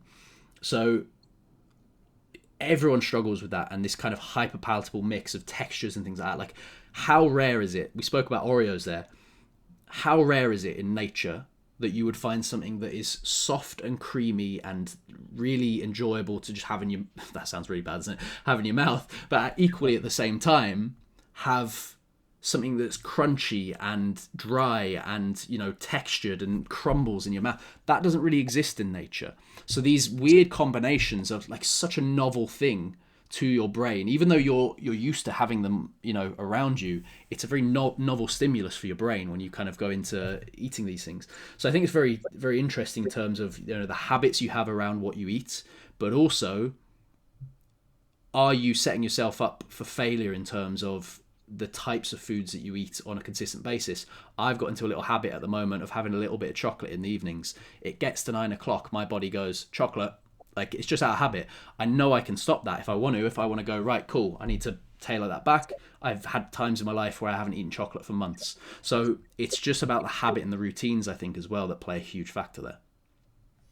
Yeah, no, I definitely agree. And I think kind of looking at like the human side of things, I think that like I put a post about this on social media the other day. That like whether you're in the camp of like, right, life's problems are solved by a calorie deficit, or like every single person in the world should go on a ketogenic diet, like I'm kind of a bit bored of the argument with it, because we're all actually kind of saying the same thing, which is actually fundamentally, if we can just actually get your clients to get back to being human, you'll find that a lot of the problems and the challenges that they're actually experiencing physiologically and psychologically will start to actually decrease. If you kind of look at this sort of like environment that we've created that we kind of call society, it's incredibly artificial, and we're almost a bit out of place with it.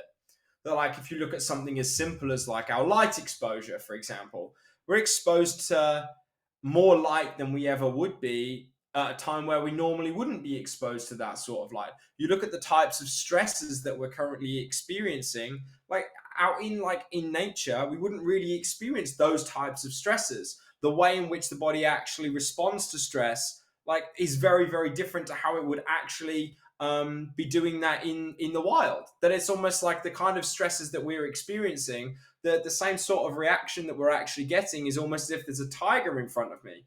It's not a tiger, it's just like a boss screaming at you. And I kind of feel that, like, if you can just look, we can overcomplicate everything so much with, like, you can go super deep on, like, for example, looking at, like, is there optimal body composition on a ketogenic diet versus a calories in, calories out when protein are required? Well, the AMPK pathway is different this way, and then mTOR does this. You can talk about that, but, like, fundamentally, if you can just, like, as a coach, just focus on, like, right, what can I do in order to get my clients specifically accustomed to the environment that we would normally be experiencing in nature? So if you look at that, our sleep pattern would be very, very different to what this sort of sleep pattern is that we're currently experienced and exposed to at the moment. Like, we would certainly be eating far less frequently. You look at periods of fasting that would naturally be incorporated into our lifestyle, because our definition of skipping a meal is very different to the body's definition of skipping a meal. Our definition of skipping a meal is, oh my God, it's 11 o'clock in the morning, I haven't eaten yet. Whereas the body's is, you haven't eaten for 2 weeks, Chief, might want to get your skates on. Like, that's a very, very different sort of response. If you look at, like, breakfast, lunch, and dinner, it's breakfast time, lunch time, dinner time. Who's ever set a time to actually eat? If I threw you out into the Arctic, the wild, the jungle, how often you're going to eat? Could be once a day, could be once a week, could be never again. So my body's programmed to not know if it's ever going to get another meal again. So Well, my it's point literally is that what fat is for, isn't it? That's what your fat stores. It's for if you can't eat. That's it. exactly that. Like, it's stored food. But the problem is that we never actually give the body time to actually tuck into this food. Yeah. But then also, like, you're then looking at, like, the types of foods that we'd actually be ingested. Like, I wouldn't be eating the kinds of foods that I'm eating now 200 years ago. Now there's the argument of, well, 200 years ago you lived to 20. That's not because of, like, the food that we're eating. That's because of modern medicine and other things that have improved, like sanitation and like, improvements in, like, being able to overcome, like, over 150 years ago, 150 years ago, antibiotics weren't there. So when you've got that Yeah. little infection on your foot, you'd die from that normally. Whereas now I go and pop a couple of pills. So it kind of, like, being that you look at the type of food that we'd be eating, we'd be moving a lot more. We'd certainly be, like, connected a lot more, centered around other people. And I kind of feel that, like, this is where, again, I'm fascinated by the cold water therapy side of things. When would you have a hot bath? Like, actually, when I think about it, I'm like, I probably wouldn't. Like, and I've been, again, I just, like, with all of these sorts of new things. And I think that this is a really important point, and probably my most important point I'd like to put out, that that I used to have clients come to me with, like, the latest and greatest supplement, or, like, someone would come to me. I remember actually someone came to me with cold water therapy about 4 years back. No, about 5 years back. They're like, oh, I see this crazy guy who's got, like, no top on doing all these ice baths. Like, what do you reckon? And my understanding of ice baths solely came from my degree, where the papers that we were reading were centered around how having an ice bath post exercise can blunt the hypertrophic adaptations. So actually, they're probably a waste of time. So that was my understanding and my lens that I was viewing it through. But the only reason I was viewing it through that, because I was so ignorant and arrogant to actually, like, go and have a look and actually understand whether there could be a place for this in a certain place. But anyway, what would happen to me was that a client would come to me with, like, the latest and greatest supplement, dietary strategy, whatever. And if I didn't know anything about it, my first reaction would automatically be a bag of shit. It doesn't work. It doesn't work. And the reason I do that is because it harmed my identity. and it harmed me. And again, I'm a huge Batman fan. And one of my favorite quotes was from Batman Begins, where they're basically at a table. Bruce Wayne's like, he's just come up against the bad guy, Falcone, and he's got a gun. And he says this statement, which has really kind of changed everything for me, which is, you only fear what you don't understand. So I was like, that's true. That I don't understand. I didn't understand anything about cold water therapy at the time. And because it potentially harmed my identity, I had to shoot it down automatically. Doesn't work. And I find this with, again, I've spoken about ketogenic diet a lot actually, but I'm not a keto guy. I'm just a person who is on a ketogenic diet and find it very useful for myself and for other people. But I find a lot of people shoot it down, but they've never actually either one, tried it, or two, actually gone to the time and energy to actually understand it fundamentally. It's like, I remember I bumped into a coach once who was just like slagging it off heavily. I had a conversation with him. I was just like, dude, like, could you even define what a ketone is? He's like, I don't even know what a ketone is. And they couldn't even didn't know that there were 3 ketones. And I was just like, okay, like, how can you like slag something off that you don't know? But like, I used to do that. So kind of being that, with cold water therapy, because the lens that I viewed it through, it doesn't work. Like, I actually put it off for so many years before actually incorporating something into my lifestyle. I go, do you know what I'm going to do? I'm going to try it. I'm going to try it and see what happens. And then I'm going to read more about it. And like the impact that it's had on my life has been like, I found it amazing. Do you know what I mean? Interestingly, I've wanted to try a carnivore diet. Is there anything that kind of backs it up to be like this amazing thing? There's a lot of studies that say actually it can help with loads of long term health effects. So I work really closely with a doctor. He's a really good friend of mine. I definitely give him a follow. His name's Dr. Dan Maggs. He's brilliant. And why I love him the most, one, he's an amazing guy, and also he's a fellow Russell Brunson fan, and I can talk about funnels with him. But he fully tries everything. So he's been very low carb for quite some time. He was ketogenic for a period of time, and then he decided to go on a carnivore diet. And bearing in mind, he'd been ketogenic for a long time. So he lost 50 pounds overall going ketogenic. But even on a ketogenic diet, he hit a plateau. And he lost 7 kilos in 3 weeks on a carnivore diet. But what was interesting, that he was using it with a lot of his clients. And what I really liked about his community was that his community of clients, so basically he helps people change their lifestyle. And every single month they all use different dietary strategies. So for that whole month they did carnivore. And he was saying some of the benefits that most people were getting, especially with autoimmune conditions. He also had one client who had cancer, who put his cancer fully into a remission with a combination of ketogenic diet, carnivore diet, all these sorts of things. And I was talking to him about it, and I was just like, how did you find it? He was just like, because my thoughts were, well, are the benefits that you get just going to be kind of the benefits you get from being ketogenic? Like a massive amount of improvement in insulin sensitivity, significant decrease in inflammation. That you find so many people who are just like, oh, ketogenic diet works just because it creates calorie deficit. I'm like, well, yeah, okay, it does that, but is that a problem? But then secondly, the other thing is that there are fundamental metabolic differences that you get when you're in a ketogenic state with the expressions of the ketones than you would get from just being standard, in a calorie restricted state. That massively suppressed levels of inflammation, improvement in insulin sensitivity, potential enhancement of mTOR signaling, for example. So when you're in a deficit, all these sorts of things. And I said to him, and I was just like, my thing is, I'm like, well, are you getting the benefits just from because you're ketogenic? Is it just the benefits of the ketones themselves? And he was just like, I felt very different carnivore than I did ketogenic. He said appetite wise, massively lower. That his sleep quality was significantly improved. The only thing that he kind of said, well, so he lost 7 kilos for one in that time, which is huge considering he'd been ketogenic. But he said, and this was my stance. So I just got bored. I got bored of just meat. But I think with all of these sorts of things, I think there's too many anecdotes to ignore it. And it's the same with a ketogenic diet, that I find that I think that people have got it all wrong when it comes to a ketogenic diet. That, in my opinion, how I actually see a ketogenic diet is more a ketogenic lifestyle, in the sense of that if you actually look at the word ketogenic, you're generating ketones. So it's the creation of ketones.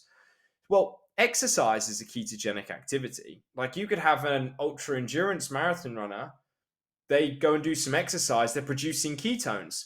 And the expression of the ketones themselves have a huge impact on metabolic health in general. Like, a suppression of appetite, enhanced cognition, potential protein sparing effects, all of those sorts of things. So for me, my goal really with my food is almost like, so when it comes to like living a ketogenic lifestyle, it's actually about practicing activities that would generate ketones. If I look at intermittent fasting, what's one of the benefits that I probably get from it? I'm generating ketones. So I'm naturally getting my body in a ketogenic state. I look at like optimizing my sleep quality. That can improve my insulin sensitivity, which can naturally enhance my ability to produce ketones. But long story short, all of these sorts of things anyway, I can't remember where I was going with this. Oh, yeah, that was it. Is that like, for myself, I can actually eat up to 100 grams of carbs per day and be in a ketogenic state. Because naturally, by being, and I think people have got it all wrong in that they think that you have to be sub 20 grams of carbohydrate to be in a ketogenic state. Yeah, maybe if you're like type 2 diabetic or like heavily insulin resistant. But like, in the lab, we've worked with people who've been on up to 150 grams of carbs per day. But with the amount of exercise that they're taking in and with their level of insulin sensitivity, they've managed to reap the rewards of a ketogenic diet and the ketones being expressed while eating whole grain rice, sweet potatoes, and all that sort of stuff. So my question with the carnivore is the benefits that you get from being ketogenic or not? He kind of, like, off his experience, he kind of says no. And also, like, I'm going off like anecdotes. A lot of people say that the actual like cutting out of the plant foods, they massively notice a difference when they reincorporate them back into their diet. I'm definitely going to give it a try. I just think it'd be sad to get bored of steak. I think that's how I feel about it. I think this is the thing, right? Is that you, yeah, like what's the benefits of these things? So I think what we kind of got onto this was with regards to, are you dogmatic about keto or carnivore, whatever it is, and how that applies to maybe clients and getting them result is, if they want to take a certain approach and they're so on the ball with like, I want to do this, just let them. Like, realistically, if that's a factor that's going to allow them to get to a result, who are you to say that that's wrong just because it hasn't worked for you, or you don't believe in it, or you have only read, like you said, Dunning-Kruger, all you know so far is about so many approaches. Most coaches only have a hammer, a saw, and a screwdriver in their toolbox, and they do not have the requisite tools to help their clients in the best way possible because they are so dogmatic about, this is the best approach and it's worked for me, therefore it has to work for you. It's worked for my other clients, it has to work for you. And that is never, ever, ever the case. There are going to be clients who take approaches that you do not believe in at all, and you fundamentally think, you know what, there's a better way about this, but realistically that is opinion. And like you said before, the amount of studies that are carried out that are all in laboratory settings, you do not live in a laboratory setting. There are going to be factors, like if you're in a lab setting, let's say you took a study, right, and you put someone in metabolic ward. Someone isn't walking in with a tray of donuts because you hit your KPIs at work. That happens in your life. So for you to be able to help your clients in the best way possible, you have to get rid of your biases and you have to be open to using tools that you're not used to using. And one of the best ways for you to be able to facilitate that and use that and do that in the best way is by trying things. I tell all of our clients to go through the extremes of what you want to do. If you've gone the journey and further, you can help people experience it, whether it is, like you said, going to a petrol station and being able to pick a keto thing just off experience alone, whether it is having done a carnivore diet and someone coming to you week 2 and being like, oh, I'm really fucking bored of steak, and you go and there's other meats out there you can eat. You can have sausages, you can have boar sausage, you can have pork, you can have chicken sausages, you can have like, there's so many ways to approach, there's like thousands of ways to skin a cat. You have to know that there are other tools in your toolbox, and sometimes hitting something with a hammer every time is not going to get you the result you want. You can beat someone into submission, but it isn't the best, and optimal approach for most people. And I It think that makes, is the real thing there. yeah, and it makes the coaching process boring otherwise. It makes this whole thing boring. Like if you're just like repeating yourself over and over and over again, you'll get bored and you'll want to sack it in because there's no excitement, there's no exploration. Whereas like, and I think that when it comes to learning more, you can operate it from like two places. You can operate from a place of, oh my God, there's so much I don't know, and operate from that sense of fear. Or you can go, oh my God, there's so much I don't know, but there's so much I get to learn, and operate from that place of excitement. And I think that the ability to operate from the second place comes from an attitude of humility and not being too dogmatic around it. Like, look, my personal experience, I have found benefits in being low carb and benefits in being ketogenic. My best friend, he just eats whatever he wants like a shovel, and like his carb intake is like, he's eating, like, I say high for me, he's like 300-400 grams of carbs per day, but he's shredded. And I think that one of my favorite books actually, is called The Art and Science of Low Carbohydrate Performance. So it's written by two guys, one called Jeff Volek and one called Stephen Finney, and it's all about like ketogenic diets for athletes. But my favorite statement in that book was right on the first page, saying, if you're someone who is currently achieving success on a high carbohydrate diet, don't change it. Like, if it's not broken, don't fix it. And it's the same with your clients. So it's like with me, just because I achieve success with a ketogenic diet doesn't mean I used to put every single one of my clients on a ketogenic diet. That, like, if someone, and I think that one of the best things that you can do from an adherence perspective and being able to personalize the approach is to find out what has worked for them previously and what hasn't worked for them previously, but then understanding exactly, well, why did that work and why did that not work? Because then your approach really needs to be centered around everything that did work and the opposite of everything that didn't work.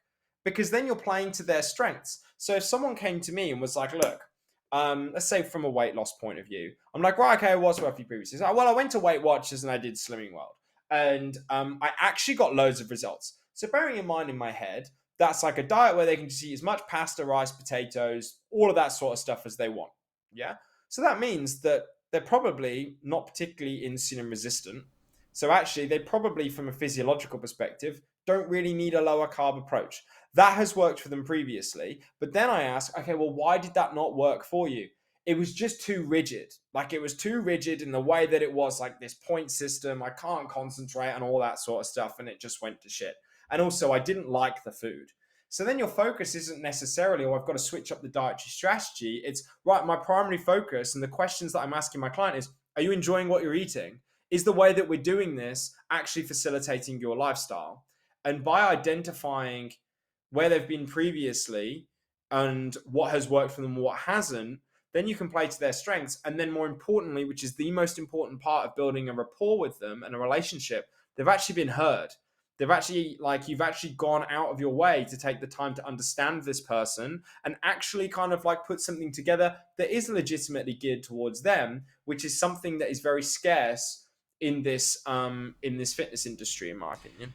It's very refreshing to hear someone else have a kind of a lot of similar opinions to myself, because this is, I think, I don't know why it's made me think this, but you mentioned Slimming World, their Weight Watchers. I can't remember which one has sins, and you can like Yeah, Slimming World.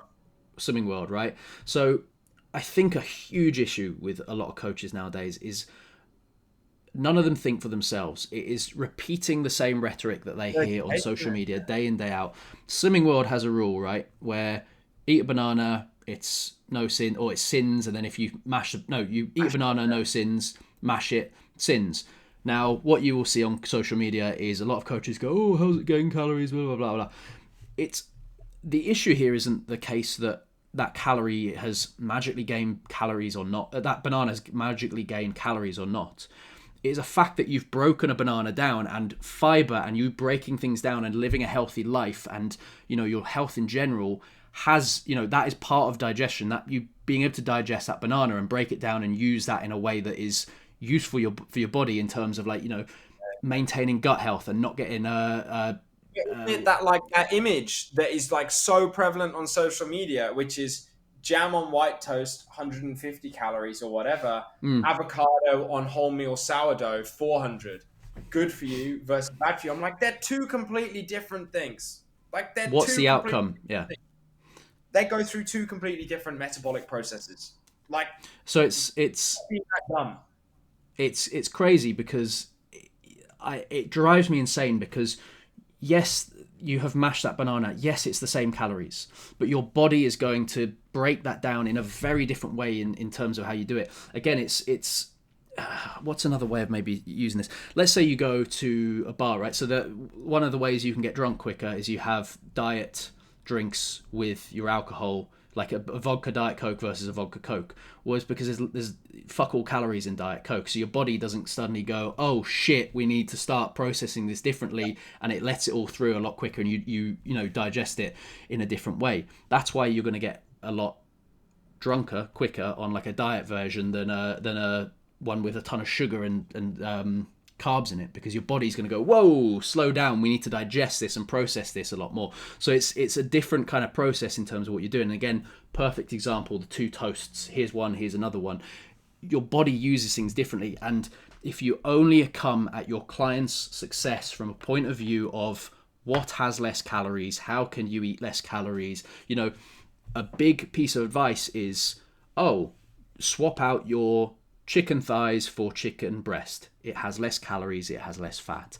Swap out your 5% fat Greek yogurt for 0% fat Greek yogurt. It has less calories, it has less fat.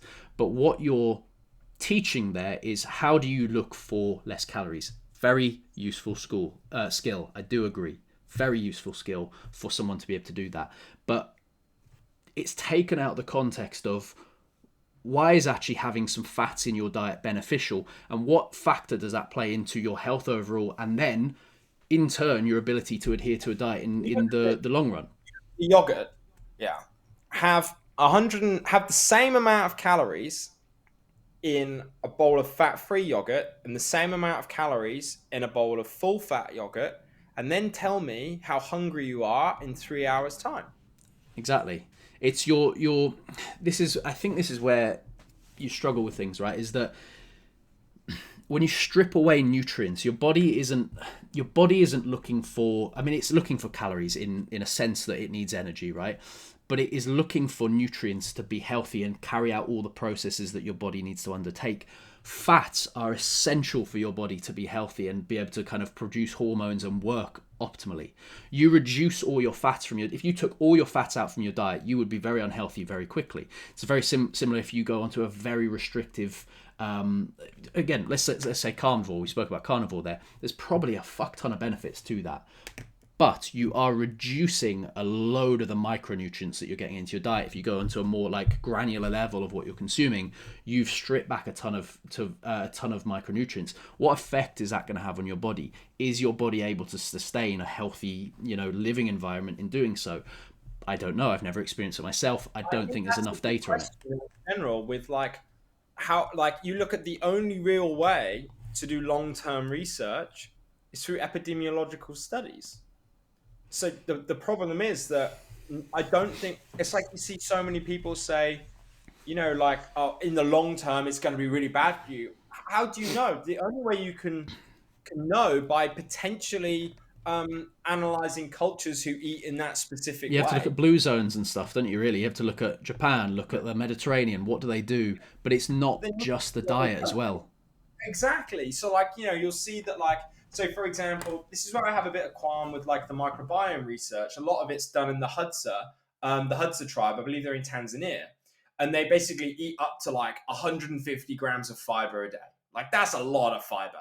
They eat these like tubers that are kind of like a wild form of like sweet potato, but it's just like pure fiber basically. And then they looked at like the diversity of the gut microbiome, that, like, they're looking at up to about 1,600 different species of bacteria in comparison to a Western microbiome, which is between 800 and 1,200. So, like, oh, this is the optimal, like, look at all of their health outcomes, all this sort of stuff. I'm like, yeah, but how much can you actually extrapolate that data from someone who lives in a tribe in Tanzania, who's on their feet on a regular basis, not eating on a regular basis? They're eating a completely different diet. They also don't have access to modern medicine. And they're also not in this completely pointing out the window, kind of fucked up modern society. So it kind of being that, like, I really do feel that when you look at anecdotal evidence in general, I think it is shot down too much because it's not controlled. But like, I also find that too many dietary guidelines are centered around epidemiological studies, and like, you look at like where the low fat diet actually. Have you ever read the book The Big Fat Surprise before? You're like, it's so interesting. It really kind of talks about where the low fat guidelines came from, and the research that it was done, the research that it was all based on, which was the 7 country study, which was an epidemiological study. When you actually go back to the 1970s and look at the actual quality of research that was done, first of all, the individuals that it was done on, the people who actually carried it out, the way in which the study was done, you're like, how can you possibly put a dietary guideline together for, at the time, 300 million Americans, and then naturally that transferred into 60 plus million Great British citizens? Like, it's just kind of mad that no one's ever actually questioned all of that research to begin with. But then what's happened is that because that then gets like pushed out through universities, the nutritionists who get taught at universities get taught from these guys who learn from these guys. They then become these guys who then teach these guys. They then become these guys who teach these guys. That we're just regurgitating the same information. It's interesting because me and my missus, we on the weekend, we go to National Trusts because that's how exciting my life is. And we went into, they always have in these old homes like a secondhand bookshop. And it was really interesting because there was a health book from 1978, which was the latest and greatest nutritional information. And do you know what the latest and greatest nutritional information was? The exact same of what I see so many coaches pumping out at the moment, which literally in this book, it said, lower your fat intake, lower your salt intake, increase your carbohydrates, and always choose low fat products. And I'm like, in 1978, we didn't even have the fax machine. Yet I see so many coaches pumping out this same advice that's 50 years old. And I'm like, there is too much research to suggest that you do not need to put your client on a low fat diet, that you shouldn't get them fearing fat, that there are so many benefits that, necessities that come with a fat intake, not even just from like a fat loss perspective, from a structural perspective. Like, you're basically made of fat. And it's like, why are we like removing that out of the diet? Like, it's just, it doesn't kind of like add up for me. I think the one thing you'd said there was the changes around the world, right? So different, and we were saying, you look at epidemiological studies and look at, I'm very proud of myself. I've never said that word first try ever in my life. Banged it out. You look at those studies and you look at like blue zones, you look at different, places in the world and what they consume.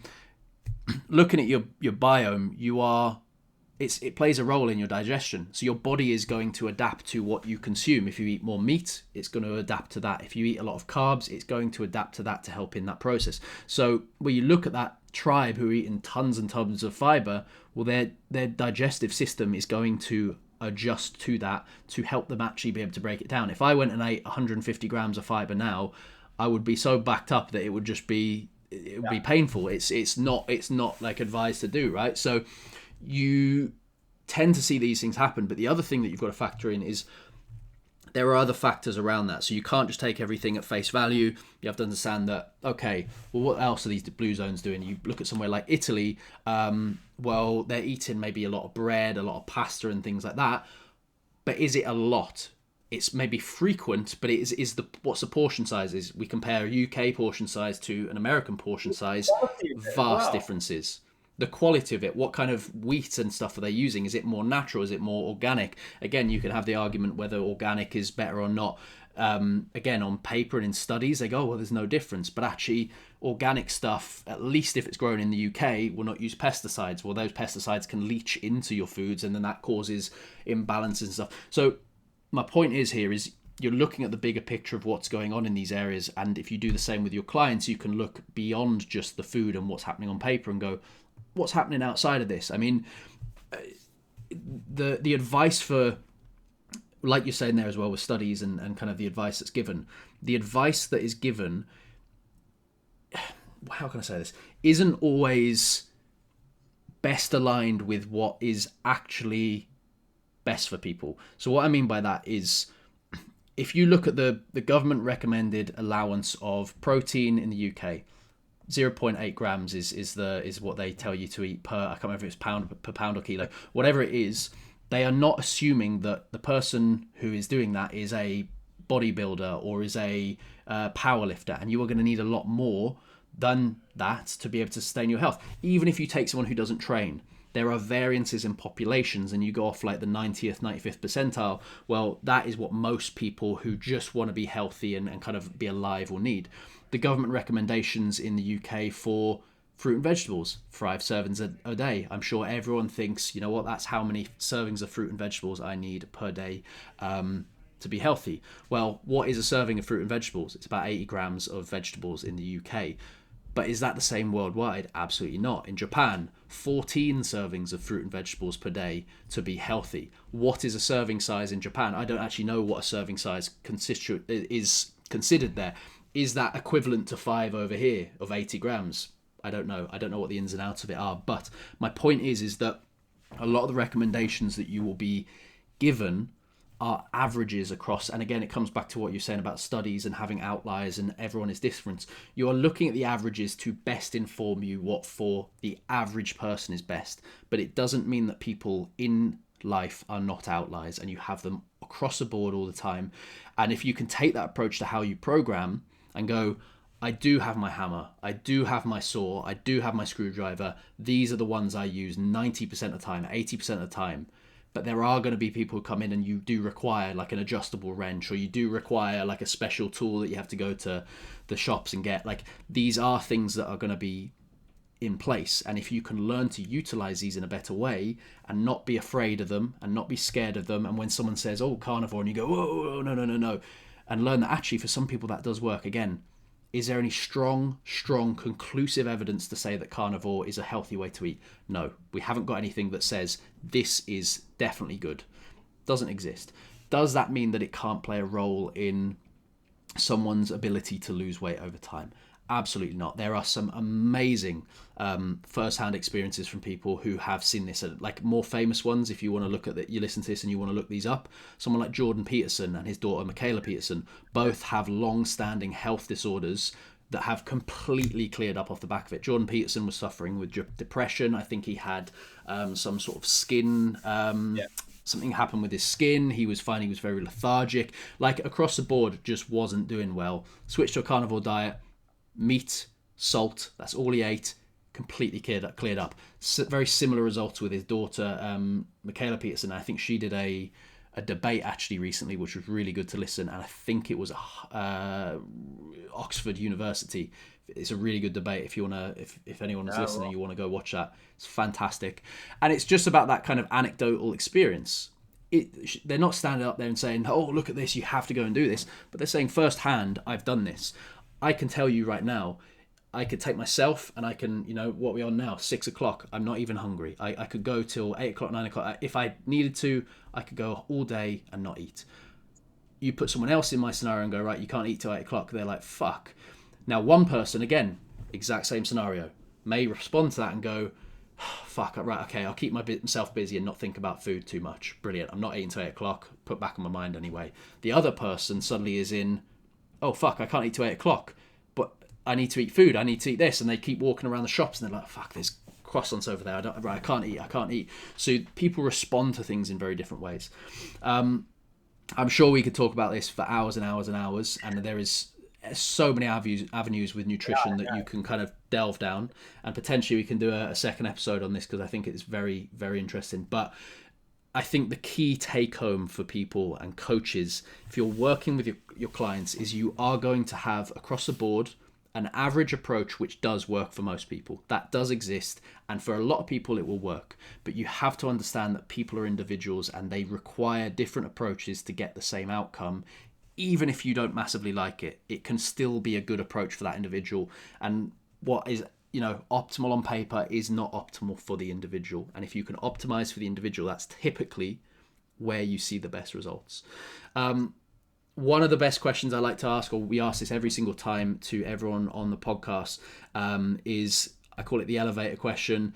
Imagine you've just got in an elevator, you go in one ride up, quick bit of advice to instill upon a coach who wants to get better adherence and better results out their clients. What would you like to change about the industry? What would you like to instill upon them in that short elevator ride?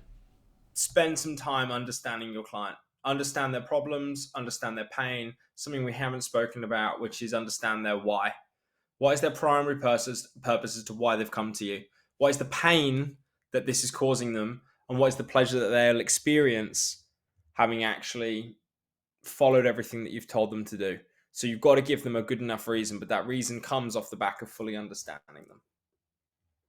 Amazing. And if people want to find you and follow you on socials and stuff like that, where can they find you? What's your So Instagram handle? Instagram is the place for me. So my handle is CW_nutrition. I have loads of free trainings on all this sort of stuff. I've actually got a free training all on optimizing your client's adherence. Actually, it's called my 5 steps to happiness, which is 5 steps to getting your clients to action their plans every single time. So it covers a fair few things that we've spoken about today, but that's on Instagram. So if you want to get onto that, just drop me a line through that. And then I push out daily content 2-3 times a day, loads of tips like this, really focusing on optimizing client adherence and getting the best results for your guys.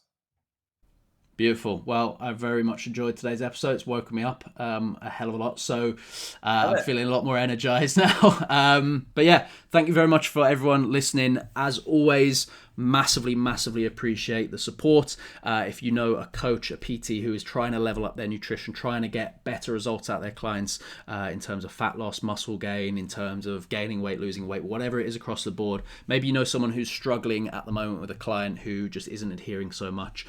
Make sure to share this podcast. Please follow along. Give it a 5-star rating. It makes me massively, massively happy. And I will see you all on the next episode. Other than that, I hope you all have a fantastic day, and I shall catch you all soon.